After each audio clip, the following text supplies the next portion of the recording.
안녕하세요. 내손의 도서관입니다. 여러분, 관상이란 무엇일까요? 좋은 관상이란 어떤 얼굴이며 또 나쁜 관상이란 어떤 얼굴일까요? 관상은 옛날이나 지금이나 많은 사람들에게 커다란 관심거리입니다. 관상학은 얼굴을 통해 인간의 본질을 탐구하는 학문입니다. 관상학을 통해 얼굴에 담긴 갖가지 기호를 해석함으로써 그 사람의 됨됨이와 복됨을 읽을 수 있고 이를 통해 사람 보는 법을 익힐 수 있습니다. 그래서 오늘은 신기원의 꼴 관상학이라는 책을 소개합니다. 이 책은 허영만 꼴을 감수한 관상학의 대가 신기원이 알려주는 관상학의 원리를 작성한 책입니다. 관상학의 기본적인 내용을 누구나 알기 쉽게 읽을 수 있도록 정리한 책입니다. 그러면 책의 주요 내용을 살펴보도록 하겠습니다. 1. 음양오행이란 무엇인가? 오행이란 음양의 기운이 활동하는 가운데 생겨난 5가지 원소로 목, 화, 토, 금, 수를 말한다. 이 5가지 기운은 천지 우주 공간에 충만하여 끊임없이 이동하여 순환한다. 목, 화, 토, 금, 수의 기운과 성질. 오행 중에서도 수, 물이 가장 먼저 생겨났다. 물은 하늘의 기운을 타고 생겨나서 그 모양이 하늘을 닮아 둥글고 땅의 성질에 의해 완성되었기 때문에 땅이 있는 낮은 곳으로 흘러가는 것이다. 계절로는 겨울이다. 물 다음으로 화, 불이 생겨났다. 불은 물과는 반대로 땅의 기운을 타고 생겨나서 하늘의 기운으로 완성되었다. 따라서 항상 하늘을 향해 치솟고 있기 때문에 불의 모양은 뾰족하다. 계절로는 여름을 의미한다. 다음은 목, 나무이다. 나무는 하늘의 기운으로 생겨나서 땅의 기운으로 완성되었다. 그러나 나무는 물과는 반대로 땅에 뿌리를 두고 하늘을 향해 솟아있어 이치에 맞지 않는다. 이때 나무란 나무의 성질을 지닌 바람을 뜻한다. 바람은 높은 곳에서 낮은 곳으로 불어오는 습성을 지닌다. 계절로는 봄을 의미한다. 다음은 금, 금석이다. 모든 광물은 땅의 기운으로 생겨나서 하늘의 기운으로 완성되었다. 따라서 금과 같은 광석은 땅 속에서 캐내지만 일단 밖으로 나오면 하늘의 기운을 받아 그 빛을 발하게 된다. 계절로는 가을을 나타낸다. 마지막으로 토, 흙이다. 흙은 하늘과 땅의 기운을 동시에 작용함에 따라 생겨나서 땅의 기운으로 완성되었다. 따라서 하늘과 땅의 모든 만물은 땅이 없으면 존재할 수 없다. 토는 사계절을 관장한다. 상생, 상극하는 오행의 짝과 그 이유. 기운은 목, 화, 토, 금, 수의 순서로 흐르는 방향과 밀접한 관련을 지닌다. 즉, 흐르는 방향을 중심으로 인접한 것들은 서로 상생하고 하나 건너 있는 것들은 서로 상극이 된다. 먼저 상생하는 짝을 살펴보면 첫째, 목은 화를 살린다. 즉, 땔감이 있어야 불이 타오를 수 있으므로 나무는 불을 살리는 존재이다. 둘째, 화는 토를 살린다. 불은 흙을 단단하게 한다. 흙으로 도자기를 만들 때 불에다 구움으로써 단단하게 완성한다. 셋째, 토는 금을 살린다. 흙은 그 속에서 금석이 생겨날 수 있도록 토양이 된다. 흙이 없다면 금석이 생겨날 수 없다. 넷째, 금은 수를 살린다. 땅속 깊은 곳의 암석의 기운을 통해 물이 생겨난다. 다섯째, 수는 목을 살린다. 나무는 물이 있어야 죽지 않고 살아간다. 다음은 상극하는 짝을 살펴보면 첫째, 목은 토를 극한다. 나무는 흙이 지는 양분을 빼앗아 가기 때문이다. 둘째, 화는 금을 극한다. 불은 금속을 녹인다. 셋째, 토는 수를 극한다. 흙은 물을 흡수해 버린다. 넷째, 금은 목을 극한다. 쇠붙이에 의해 나무가 베어진다. 다섯째, 화는 수를 극한다. 물에 의해 불이 꺼진다. 2. 사람의 5가지 체형. 목형은 총명하고 인자한 학자풍. 목형은 쭉쭉 뻗은 나무처럼 되게 키가 크고 날렵하며 대부분 말랐다. 목형 중에서도 살집이 있고 체격이 좋은 사람이 있다. 목형의 경우는 살이 쪘더라도 다리가 길고 훤칠하다. 목형의 기운을 완벽하게 타고난 사람은 복이 많아 늙음아까지 부유한 삶을 살아간다. 화형은 가볍고 순수한 예술가형. 화형은 불꽃이 위로 뾰족하게 타오르듯이 날렵하게 생기고 기색이 붉다. 살집이 별로 없으며 오행 중에서 제일 날씬하다. 화형의 성격은 마치 불꽃이 뾰족하게 위를 향해 타오르듯이 조급하고 명쾌하다. 불꽃이 티 없이 맑고 깨끗하고 순수하듯이 가장 영혼이 맑고 욕심이 없으며 착한 심성을 타고났다. 토형은 후덕하고 제복 많은 부귀형. 토형은 흙이 두텁고 윤택한 기운을 타고나서 얼굴이 원만 풍요로우며 황색을 띈다.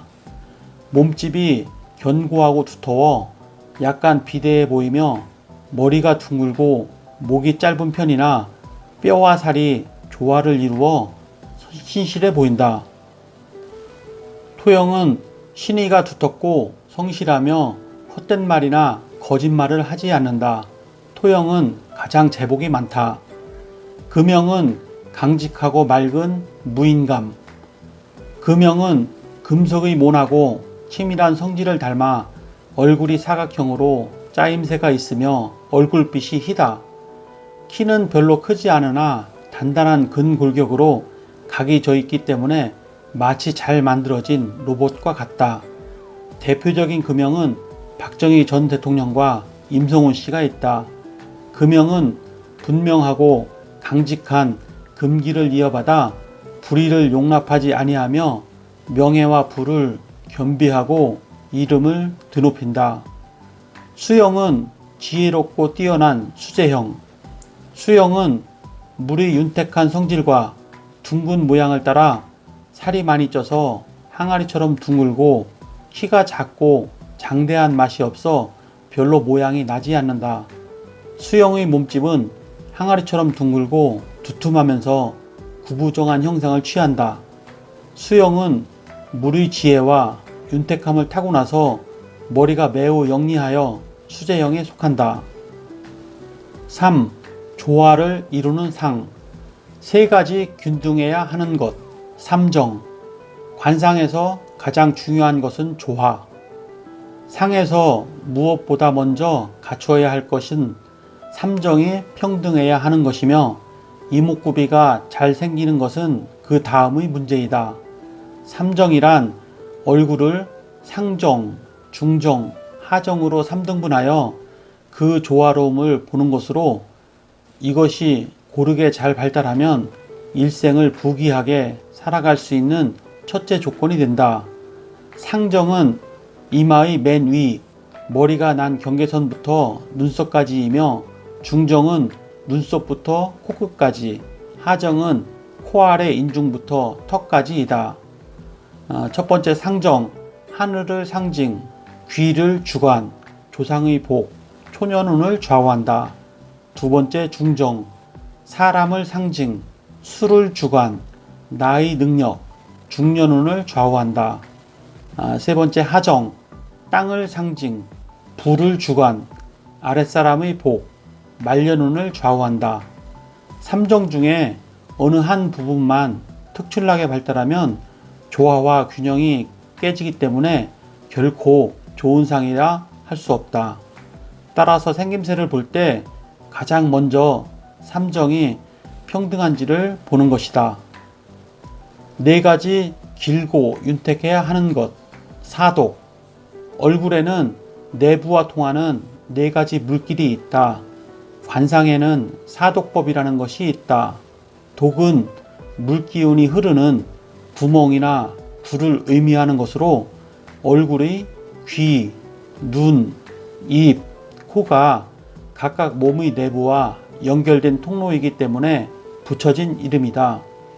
물이 흐르는 곳이기 때문에 사독은 항상 윤택해야 하며 물이 잘 흐를 수 있도록 길고 적당히 깊어야 한다. 귀를 강독, 눈을 하독, 입을 회독, 코를 제독이라 하여 하천, 강, 바다에 비유했다. 따라서 눈은 흐르는 강이기 때문에 물 기운이 윤택해야 하며 길수록 좋다.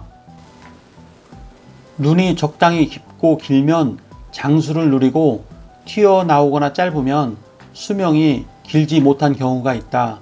귀 역시 강독이니 구멍이 깊고 넓어야 하며 윤택해야 한다. 얼굴의 산에 해당하는 코는 그 밑에 두 개의 깊은 생명의 샘을 소중히 감싸고 있어 높고 튼실하고 원만해야 한다. 입은 바다를 상징하므로 항상 수분이 풍부하여 윤택함을 잃지 않아야 한다. 강물을 포용해야 하므로 입은 길고 널찍해야 한다. 5가지 풍요로워야 하는 것. 오악. 동서남북의 산은 중악인 코를 잘 도와야 한다. 오악이란 글자 그대로 5개의 산악이란 뜻으로 얼굴에서 산처럼 솟은 코, 이마, 턱, 양쪽 관골, 광대뼈 5부위를 일컫는 것이다. 오악은 산악이기 때문에 모두가 높게 솟고 풍요로운 기상이 있어야 한다. 코는 우뚝해야 위엄이 있고 부도 있으며 수명도 오래 간다. 상하 좌우 뒤로 젖혀진 얼굴은 고독하다. 아무리 중악, 코의 위세가 있어도 동서남북, 사악이 빈약하게 나지막하거나 꺼지거나 하면 아무 소용이 없다. 이렇게 되면 중악은 주변에서 받쳐주는 힘이 없는 외로운 봉우리가 되어 역시 고독하고 빈박한 일생을 보내게 된다. 6가지 빛나야 하는 것. 유교. 유교는 양눈썹 2개, 양눈 2개, 인당, 산근을 말하며 근본이 빛이 나야 하는 존재이다. 눈은 흑백이 분명하고 태양처럼 광채가 좋은 사람은 정신이 강하다. 눈 하나만 확실하게 잘생겨도 다른 부위가 다소 부족하더라도 어느 정도 규격의 삶을 살 수 있다. 눈썹은 그 길이가 길수록 좋으며 만약 짧더라도 최소한 눈보다는 길어야 한다. 또한 눈썹의 털은 어느 정도 무성하고 힘있게 뻗어 주어야 한다. 인당은 양 눈썹 사이를 말하는데 인당이 좁은 사람은 마음이 좁고 지혜와 덕도 부족하다. 인당이 밝고 빛나는 것은 마음이 항상 밝고 정신이 깨어있기 때문이다. 산근은 인당 바로 아랫부분인데 평만하면서 부드러운 곡선을 이루어야 한다. 네, 지금까지 책의 주요 내용을 살펴보았고요. 신기원의 꼴 관상학이라는 책은 관상학에 대하여 쉽고 재미있게 설명하고 있습니다. 음양오행에 따른 상생과 상극, 사람의 5가지 체형에 따른 관상과 조화를 이루는 상에 대하여 관상학 측면에서 설명하고 있습니다. 관상학을 이해하는 데 도움이 되셨다면 구독과 좋아요 부탁드립니다. 그러면 다음 시간에 뵙겠습니다. 감사합니다.